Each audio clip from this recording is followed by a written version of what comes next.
Kwa hiyo mapema asubuhi timu ya watu watatu tukabidi tuanze safari kuelekea Rufiji. Tukaanza safari direct kuelekea Rufiji. That place which has so many over. So tulikuwa tunaendelea na safari, tukafika sehemu tukakutana na ajali.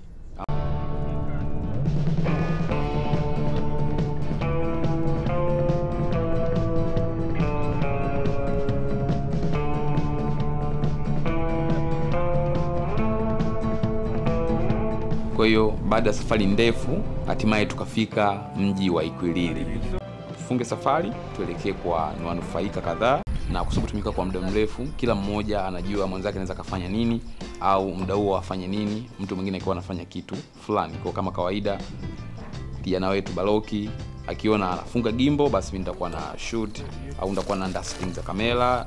Mimi nikiwa naandaa mizigo, basi Eli yake atakuwa na shoot behind the scene. Kwa tutakuwa tunafanya kazi kama team kama ilivyokuwa hivyo. Kwa hiyo kila mmoja na majukumu yake, na kama kuna kitu fulani kimetokea haina haja kutegeana, kila mmoja anajua bwana ngoja nikafanye kitu fulani.